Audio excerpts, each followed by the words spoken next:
Hey, what's up, world? It's your boy G Shrimp, everybody, fake baby daddy, boss of the street, man. And today we in Chicago, y'all. We on the west side, man. Now, let me tell y'all this little story here, y'all. Now, I know a lot of y'all see things that happen in Chicago. It's about the guys doing what they do and everything. They getting killed at a fast rate. That's true. And some of y'all think the men are tough, but you have no idea how tough these women are. You ever asked yourself what happened after the smoke clears, y'all?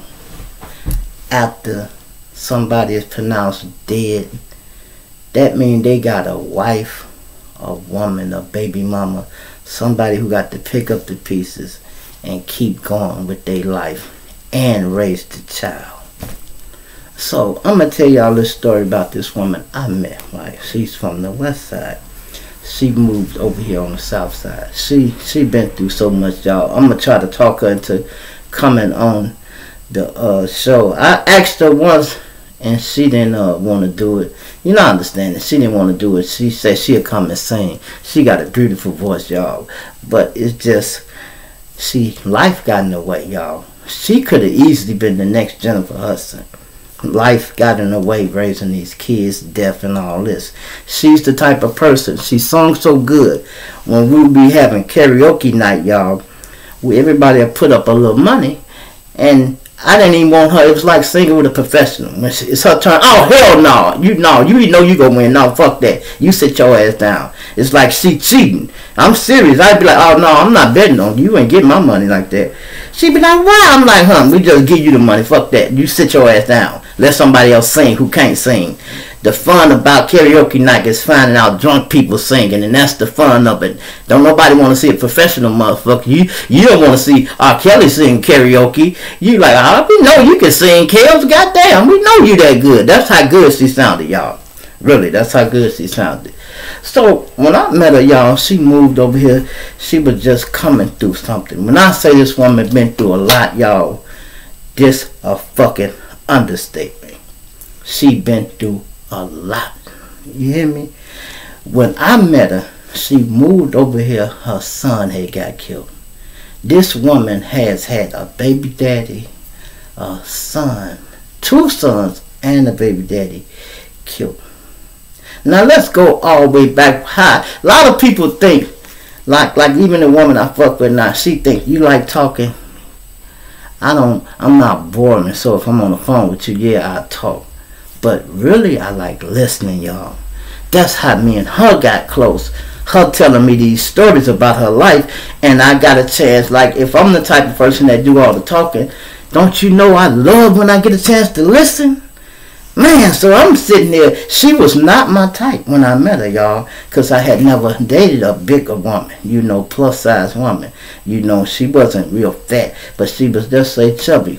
You know, so that wasn't my type, you know. I thought I was too good for a fat woman. Plus, the experience that I had. Most of the little fat girls that I knew back in the day didn't smell too fresh. But her, shit, totally different. This woman here smelled good, was soft, so she kind of won me over in a lot of ways, y'all, right? So, when I met her, she had moved over here, and she told me in the beginning, right, she had a 3-year-old son, y'all. I'm going to just jump right into it. She had a 3-year-old son. Something had happened, and the house caught on fire, y'all. Let's just say this. 5 kids in the house. 5 kids, all different ages. 3-year-old is the youngest. Would you believe 4 people made it out? Guess who didn't get out, y'all? The 3-year-old. Everybody in the house assumed somebody else had the child. And you know, I just listen, y'all. I didn't want to be a critic. You don't want to criticize people and be like, you know, man, that should have been the first person you got out. Yeah, but you weren't there. You don't know the confusion that happened when a fire happened. You trying to get everybody out. You ain't thinking clearly. You know what I mean? shit burning, it's getting hot. You thinking, man, grab this baby, get that one, and you know, get out, get out. You getting all the kids that can walk, and you ain't. You thinking, she thought, what she told me, one of the other kids had the baby, the teenager. And come to find out, when she got outside in the street, y'all, and they taking account, where the blood boy at? He was still in the house. So the fire people that came there now, the fire truck done pulled up, and she tries to walk back in the house, y'all. They like grabbing her. They listen. She tried to walk back in the house to get the baby. The firemen had to restrain her, y'all, to stop her. When she realized that the child wasn't out there, she snapped. They end up putting her ass in the crazy house for a few days, because they like, look, this bitch tried to run back in the fire. The firemen told on her, y'all. Yeah, they told. They like, man, this bitch crazy. You know, I'm talking about the building burning good, and this bitch took off trying to, yeah, she trying to save her fucking child. She counting her big kids, and you ain't got the baby? What the fuck? He was in your room. How you get out and the baby ain't with you? So she goes back in there, and you know, so they put her in the mental institution for a few days till she calmed down, right? So she had to deal with that, y'all. Now she's homeless. They stand in Red Cross or wherever she was staying. They ain't got nowhere. You know, they don't actually be giving you a lot of money. They'll put you up in a hotel for a few days, but you go be on your own if you don't have insurance. She didn't have no insurance, y'all. You know, she didn't have no insurance. She just a single mama with a baby daddy in an apartment they was renting. You know, so she lost everything. So good thing she had a baby daddy, right? He was a street nigga. He running the street doing his thing. His brother was a big timer back in the day, but his brother got killed. Then another one went to jail. So he kind of lost it a little bit because he was the gunslinger of the crew. His brother was the businessman, and his other little brother was the shooter. He called a murder or something. And it was a big time drug dealer or a robbery or something. It was a big time drug dealer, had something to do with it. Her baby daddy spent a lot of time extorting this nigga, trying to make him pay to get the other brother out of jail, y'all. You hear me? So he wasn't in his right mind. So when the fire happened, he kind of snapped back and he helped her out, y'all. But he was on the run. He had a case. So he hustled and robbed people. That's what he did. He was a stick-up man. So he robbed people until he got enough money. He helped her find a new apartment. They had to go through that, get furniture and all that. Then they had to set up for the funeral. They had to get arrangement for that and do all that. He managed to do all that while on the run on the case, y'all. You hear me? On the run on the case. Police looking for him. They at the funeral looking for this nigga, y'all. You hear me? Hit that like button. Subscribe to the channel. They at the funeral looking for this nigga, y'all. You hear me? So he comes in there and he in disguise. Naturally, he in disguise, y'all. You know, niggas be real slick in Chicago. That motherfucker, I don't know. I think she said he was in there with a wig and some shit on. You know, different. You know, these niggas built different up here, right? So she said he was in there in the back and police was here, right? Looking for him. They all up front. Got they stupid ass walking, looking to see what she doing. He should be sitting right here. He's the baby daddy. He should be next to her. No, he back there. Y'all walk past the bitch. Y'all thought she was the bitch. Y'all walk past the old lady back there. She back there, y'all. You know. So look, he sat there, and that go by right after the funeral. They had the repast and all that. A couple of months went by. He gets caught up. Bam. He in jail. Fast forward, he in jail for a little while. She out taking care of the house and everything. He gets out. The man ain't home no time, y'all. About a good month. They give him a little spot or something. They say they go let him open up over here on this joint. I told y'all he had beef with the big time drug dealer. He was extorting. He was leaning on him. So when this nigga get home, the big time drug dealer ain't feeling it. He ain't finna go through this shit with this nigga again. So he don't even want to let him get started, y'all. The man home 1 month. My girl tell me, I don't want to use her name. So my girl tell me he asked them for $5 or something. He wanted to get out and do something. He was getting high too, y'all. You know, people fuck with that shit. So he probably needs some money to do whatever he was gonna do. And she said his sister had the money, but didn't nobody want to give it to him. People don't be wanting to take care of people habit, y'all. You know how that is. Don't no motherfucker want to take care of people habit. So he had $5. I guess he had trouble getting $5 from somebody in the house, and they wouldn't give it to him. The reason I know this is a big part of the story because she felt mad about this, y'all, and she told me this because she felt like if they would have gave him the $5, he wouldn't have went outside. So he went outside to try to hustle up on the money. And he went somewhere, and he coming back, and you know, they knew who he was because he walked it funny and his arms swung because he had been shot at quite a few times. So they synced him, and dude had put a little money on his head. Well, not even money back then, you know, he had green light him, as they say, y'all. He green lit him. And the shorties coming up trying to get their little juice. This how they come up in the street, y'all. They end up whacking the boy. So now, imagine this. She done lost one son in the fire. Now her baby daddy, she's really going through it. But she managed to try to keep holding it together. God willing, how she doing. She got the other kids, so she's raising them slowly. Time going by. Now she got another son. He coming up. He gets out here in the street, y'all. She didn't even know he had got big time, but she knew he always had money and made sure she was straight. All she had to do was sit in the house and play cards. That's all she wanted to do. Sit in the house, play cards, and she ate. She had no bad habits at all. So she used to play cards with her sister. That's what they did to pass the time, y'all. So she used to be in the house all the time, and he in and out, in and out. Had a lot of nice clothes. You know, he didn't have no car. I don't think he could drive, because he never had no car. So he shotgun rider, you know. Plus he had a little authority.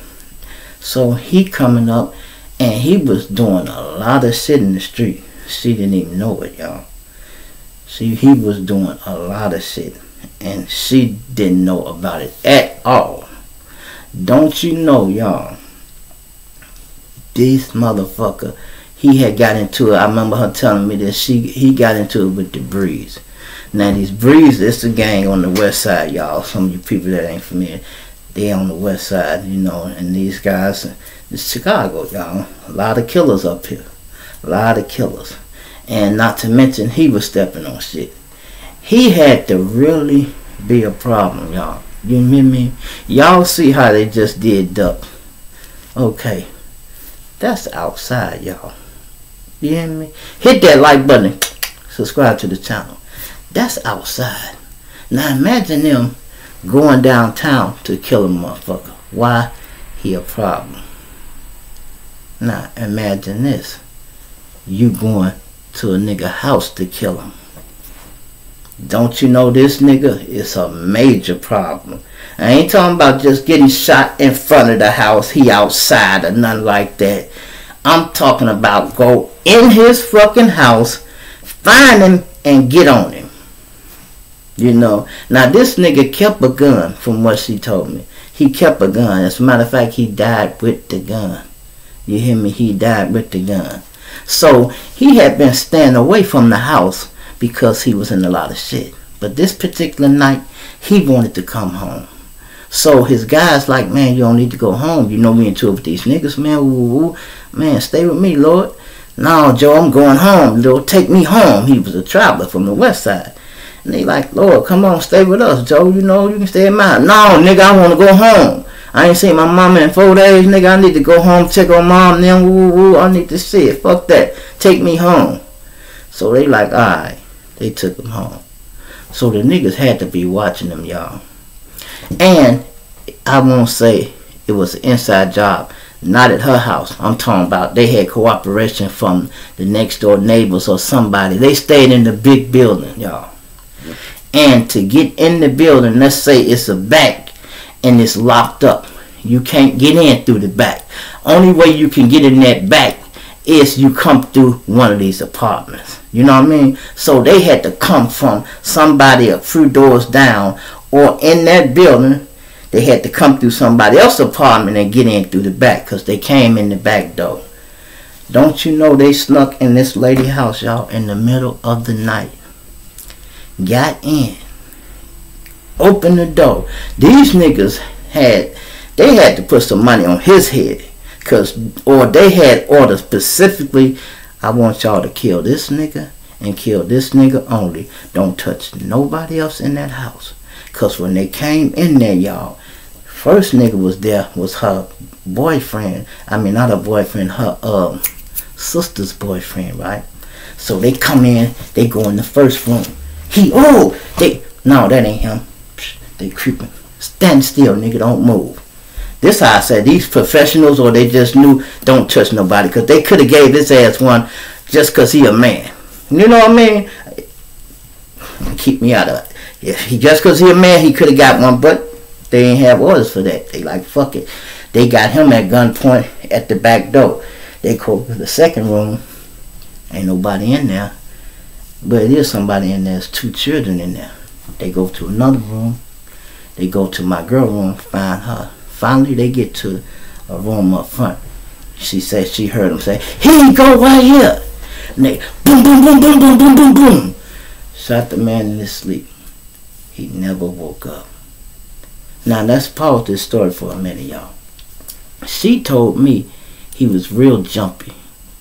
You know, naturally, you in beef. When you hear shit, you up. She said she's surprised he didn't hear him because she heard him. Normally, he'd be up. She think the man OD or died in his sleep. He didn't use drugs like that, but maybe he was drinking or something, and he was kind of a big nigga. And he was tired. Sometimes when you run in these streets, y'all, you get exhausted. You really do. And when you have to sleep, sometimes you've been up 3-4 days. You need this sleep. So it was one of them days where he was in a deep sleep, y'all. He had to be. Because the way she explained this guy to me, y'all, there's no way they got in that house and went to all them rooms and he wasn't up yet. You know what I mean? Because they had to kick the door. They kicked the door and got in. But they made it there, man, and boom, boom, boom, boom, boom, boom, boom. He never moved. Do you know when the police got there and moved him, his gun was laying under his pillow? He had his back to the door, so he didn't see him coming this back. He sleep toward the window. I guess he probably paying attention to the window. And you know, that drove her a little crazy too, but she had to keep it together. You know, she had to keep it together. And then she moved over here on the south side. And that's when I met her, you know. And I came at a good time in her life where her other son was just turning like 13 or 14.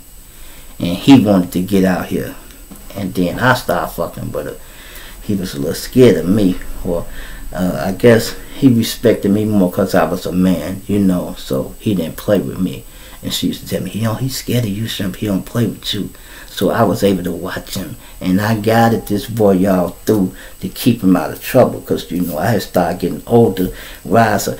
I did this shit, boy. Running with these gangs, this shit ain't gonna get you nowhere, bruh. You know, okay, it's cool, you plug, you affiliated, but you ain't finna get nothing out of this.